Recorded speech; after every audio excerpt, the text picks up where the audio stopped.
Welcome on this beautiful sunny day. This morning's reading comes from John's Gospel, chapter 21, the first half of the chapter. Afterwards, Jesus appeared again to his disciples by the Sea of Tiberias. It happened in this way. Simon Peter, Thomas called Didymus, Nathanael from Cana in Galilee, the sons of Zebedee, and two other disciples were all together. Peter said, "I'm going out to fish."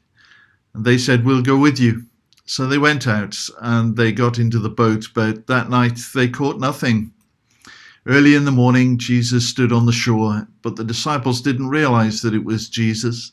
He called out to them, "Friends, have you caught any fish?" "No," they answered.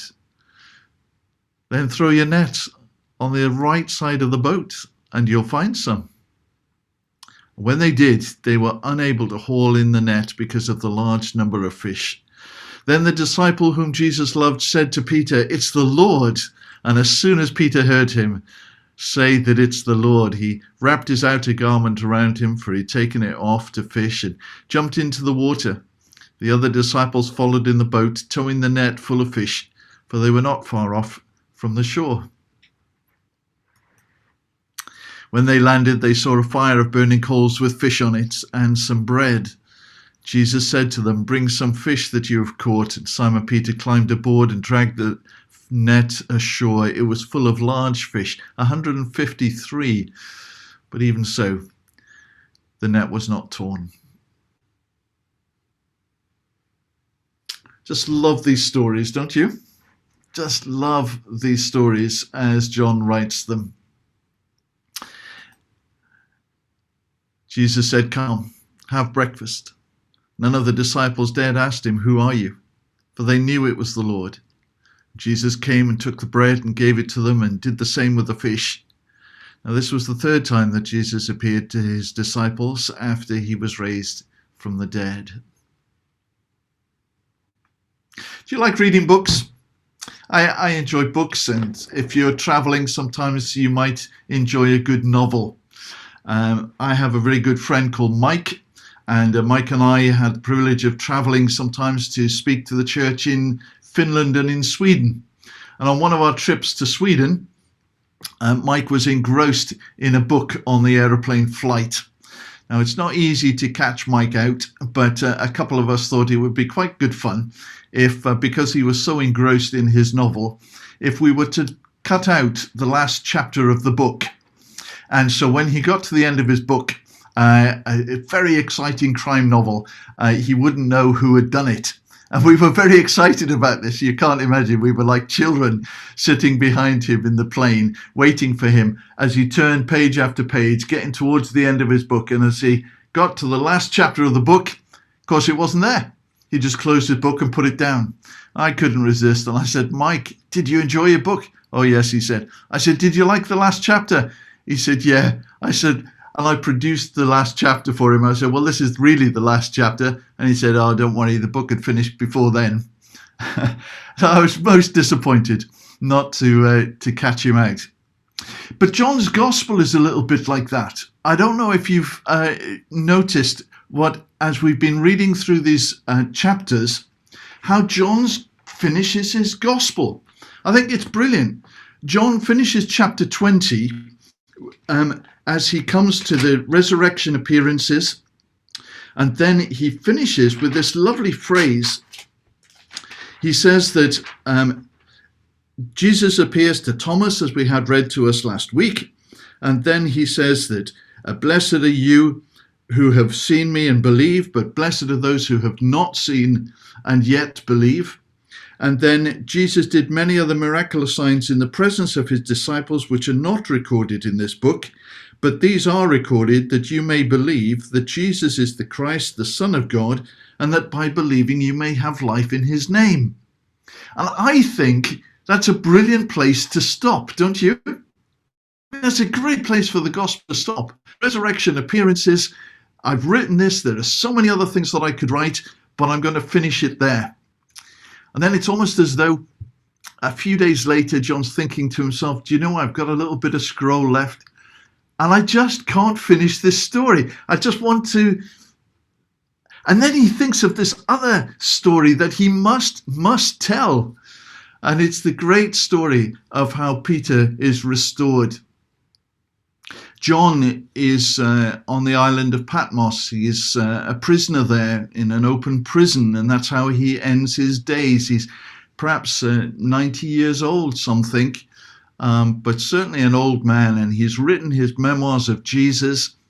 He's finished this last chapter, chapter 20, and maybe he's just heard on the grapevine through the news that has been brought by different travelers that Peter has been killed and martyred, crucified upside down in Rome. And it's almost as though John's mind turns to his friend Peter, and he remembers a story that he's left out, and he can't leave this story out. He must put this story in. And so he begins again at chapter 21, as we read. So he's finished chapter 20 with, "Blessed are you, even though you believe, though you have not yet seen," said Jesus. Peter and John writes and says, "Jesus did many other miraculous signs in the presence of the disciples, but I've written this so that you might believe." And then he starts again with this story that he just cannot leave out. As I say, perhaps if we had not had this story, we would not have known how Peter had been restored, because all we would have had is Peter's denial on the night of Jesus's execution and his arrest and later execution. But John puts in this most beautiful story as a kind of addendum, as a kind of epilogue, as an additional story for us. And I think it's one of the most beautiful and poignant of the Gospels, as he writes about Jesus restoring Peter, as we're going to hear next week. But he recalls how Peter had gone up to Galilee with several of the disciples, and they'd gone fishing together. John tells us in John chapter 1, in his first letter in John chapter 1, that these are the things that he saw. These are the things that he witnessed face to face, firsthand, and he wants us to know them. And so what is so special about this story? So special for you and for me? And I think that partly it's to try to grasp what is in the heart of Peter, how they've met the risen Jesus, but somehow still within him lies this niggle, this doubt, this thorn, this bit of grit in his shoe that is constantly there. I mean, he's amazed at the resurrection, and everybody's overjoyed about it all. But for him, there's this pain and hurt. Do you recall how Jesus met the disciples first, where they met and how they met? They met here in the Sea of Galilee. This is the picture from the mountain overlooking Capernaum. Capernaum down here was where Jesus spent a lot of his time with his disciples. This is where he met the fishermen first off, and where he was preaching. And he asked them if he could borrow their boat so that he could get into the boat and preach better. This is it today from another perspective. And it's such a beautiful coastline. And it's here that he borrowed their boat the first time round to ask if he could preach to the crowds. But it's here that it's said that he met them on that day after the resurrection, where they had breakfast together, just in one of these little bays here. This is a picture from the sea, and Capernaum over here, where some of the houses were, and they pulled in here. They built a little chapel and a church there where Jesus met with them. It's early in the morning. It's dark. The sun is just coming out. They're finishing their. It's just in the morning light. And why it is that Peter didn't recognize Jesus when he was on the boat. As they were throwing their nets aside, Jesus said, "Have you caught anything?" They said no. So he said, "Throw your net onto the other side of the boat." And it was so reminiscent of the way in which Jesus called Peter the first time 3 years ago. When Jesus had said, have you caught nothing? Have you caught anything? They said no. And he said to Peter, throw your net on the other side. And then when they came back to the shore, Peter said to Jesus, depart from me, for I am a sinful man. And at that point, Jesus said to Peter, Peter, follow me, and I will make you fishers of men. And that is so interesting that Jesus meets Peter here again, and he does the same thing again. Because Peter has that doubt in his mind. Am I good enough for you? You called me 3 years ago to be fisher of men, but actually I don't think I can do that. I've let you down. I don't feel that the dreams and the visions and the hopes of my life have been fulfilled. And I know you've come back as the resurrected Jesus. And I know that you're touching people's hearts and lives, but I'm not sure what that means for me. And Jesus speaks to him as he did that very first time. He speaks to him in his fishing, bringing out the fish from the sea. But he says to him, Peter, you will become a fisher of men. And Elizabeth is going to talk to us about that next week. But so excited is Peter when he sees Jesus on the shore and recognizes him. This old photograph from 1925 shows some fishermen on the sea baking their breakfast together, just as Jesus did 2,000 years before. As they share together, Jesus talks to Peter and he calls them. Now, John has written this to us so that we might have a picture that is vivid in our mind. Jesus gives us pictures all the time. When he calls us, people asked him, what is the kingdom of heaven like? And to teach us, he says the kingdom of heaven is like Matthew chapter 13. He says all these pictures. He says it's like yeast in bread, or it's like a mustard seed that grows. It's like a buried treasure that you really, really want to sell everything you have and get it, like a pearl of great price. But it's a mixed thing. That the church, as we know, is a very mixed thing. We've watched documentaries on the television in recent years uncovering some of the mixed things in the church. Wheat as well as weeds, weeds as well as wheat. But he says that's the way that it will be sometimes, and you have to wait for harvest to see who the genuine followers are. It's a net that catches all sorts of fish, and if you've ever been and watched a trawler catching fish, you'll know there'll be some fish that they just throw back.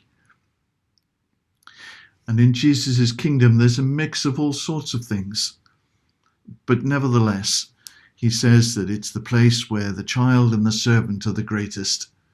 And don't be fooled, it's by the fruit that you will know them. So he uses pictures all the time for us. And when we ask, who is it that we should follow? Who are you? He says, I'm not teaching you a theology. I'm not teaching you to become an institution. I'm not teaching you to follow an organization. I'm calling you to follow me. And that's why I think today's message, today's passage is so important, that Jesus says to Peter, come and follow me. And he restores him personally as he restores you and me personally. Because when Jesus says who he is, he uses these pictures. He says, I'm the bread of life. He says that I am the good shepherd. I'm the light of the world. I'm the way, the truth, and the life. Before Abraham was, I am. I'm with you always.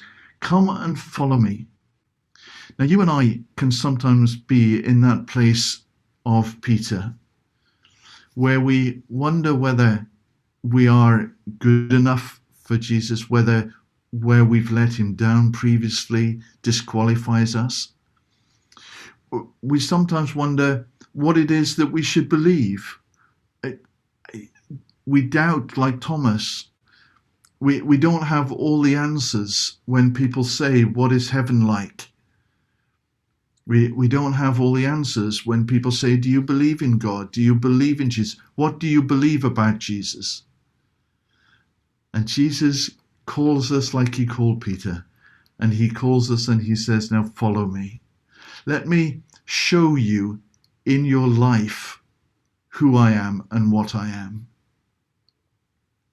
What difference this resurrection makes is that it transforms us when we follow him rather than simply believe doctrine. When we believe in him and trust in him, when he says, I will be with you always.